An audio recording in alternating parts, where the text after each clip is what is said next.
श्री गुरुचरित्र अध्याय 23.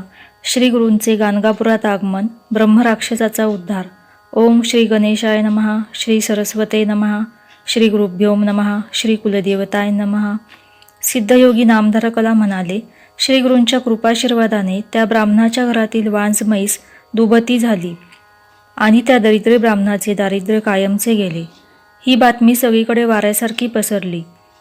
दुसऱ्या दिवशी त्या गावातील काही लोक त्या ब्राह्मणाकडे आले व नेहमीप्रमाणे माती वाहून नेण्यासाठी त्याची वांज म्हैस भाड्याने मागू लागले. तेव्हा तो ब्राह्मण म्हणाला, माझी म्हैस दुभती आहे, 2-2 घागरी दूध देते, ती म्हैस मी माती वाहण्यासाठी देणार नाही. ब्राह्मणाने असे सांगितले असता ते लोक आश्चर्याने अवाक झाले. ब्राह्मणाच्या बोलण्यावर त्यांचा विश्वास बसेना. ते म्हणाले, कालपर्यंत वांज असलेली म्हैस आज अचानक दुभती कशी झाली? तेव्हा त्या ब्राह्मणाने त्या लोकांना गोठ्यात नेऊन त्यांच्या देखत त्या म्हशीचे 2 घागरी दूध काढून सर्वांना दाखविले. त्यामुळे लोकांची खात्री पटली. ते आले तसे परत गेले. ही बातमी गावभर झाली. ही बातमी गावाच्या राजाला समजताच तो त्या ब्राह्मणाच्या घरी गेला. त्या ब्राह्मणाने सगळी हकीकत सांगताच राजालाही श्री नृसिंह सरस्वतींच्या भेटीची ओढ लागली. मग तो आपल्या परिवारासह समारंभक पूर्व संगमावर श्री गुरूंच्या दर्शनाला गेला. श्री गुरूंच्या चरणांना मोठ्या भक्तिभावाने वंदन करून तो म्हणाला, स्वामी, आज आपल्या दर्शनाने मी खरोखर धन्य झालो. आपण साक्षात त्रैमूर्ती अवतार आहात. आमच्यासारख्या सामान्य बुद्धीच्या माणसांना आपले महात्म्य कसे कळणार? आपणच या जगाचे उद्धार करते आहात. भक्तजनांचा उद्धार करण्यासाठीच आपण या पृथ्वीवर अवतार घेतला आहे. आपण मनुष्यवेशधारी परमेश्वर आहात. मी अज्ञानी नरजीव आहे. आपण माझा उद्धार करा. त्या राजाने अशी प्रार्थना केली असता श्री गुरु प्रसन्न झाले. ते त्याला म्हणाले, आम्ही अरण्यवासी संन्यासी, आमच्याकडे तुझे काय काम आहे? तू परिवारासह येथे कशासाठी आला आहेस? तुला काय हवे आहे?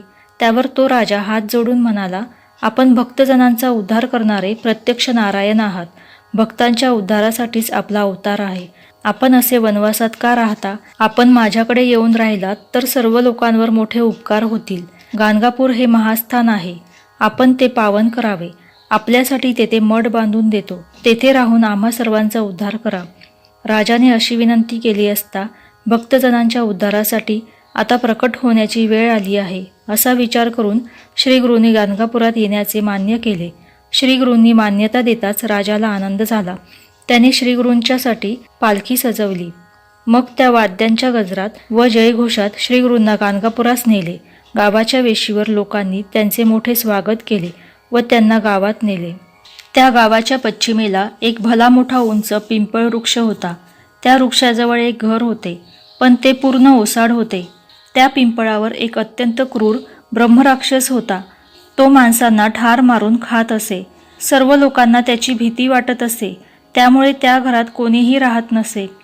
श्री गुरूंची पालखी त्या घराजवळ येताच तो ब्रह्मराक्षस पिंपळावरून खाली आला व श्री गुरूंच्या पाया पडून हात जोडून म्हणाला, स्वामी, माझा उद्धार करा. मी घोर अंधारात बुडालो आहे. आज आपले दर्शन होताच माझी पूर्वजन्मातील सर्व पापे जळून भस्म झाली आहेत. आपण प्राणीमात्रांवर दया करणारे आहात, म्हणून माझा उद्धार करा. मी आपणास शरण आलो आहे. श्री गुरूंनी त्याची आर्तता ओळखली. त्यांनी मस्तकावर वरदहस्त ठेवला. त्याच क्षणी त्याला मनुष्यरूप प्राप्त झाले. त्यांनी श्रीगुरूंच्या चरणांवर लोळण घेतली. श्री गुरु त्याला म्हणाले, तू ताबडतोब संगमावर जा व तेथे स्नान कर. तू मुक्त होशील. तुला पुनर्जन्म मिळणार नाही. श्री गुरूंनी असे सांगताच तो ब्रह्मराक्षस भीमा अमरजा संगमावर गेला. तेथे स्नान करताच तो मुक्त झाला. हा चमत्कार पाहून आश्चर्यचकित झालेले लोक म्हणाले, अहो, आपल्या गाणगापुरात आलेले स्वामी साक्षात त्रैमूर्ती ब्रह्मा विष्णू महेश आहेत. आपले भाग्य थोर म्हणून त्यांचे चरण दर्शन लाभले. राजाने गाणगापुरात श्री गुरूंसाठी सुंदर मठ बांधून दिला. श्री गुरु त्या मठात राहू लागले.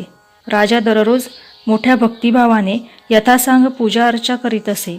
श्री गुरु नित्य नेमाने रोज अनुष्ठानासाठी संगमावर जात असत व मध्यान्हकाळी मठात परत येत असत. कधी कधी तो राजा श्री गुरूंना पालखीत बसवून राजेशाही थाटात संगमावर नेत असे व परत आणत असे. वास्तविक श्री गुरूंना असल्या थाटामाटाची ऐश्वर्याची काहीच आवश्यकता नव्हती. पण तो राजा मोठा श्रद्धाळू भाविक होता.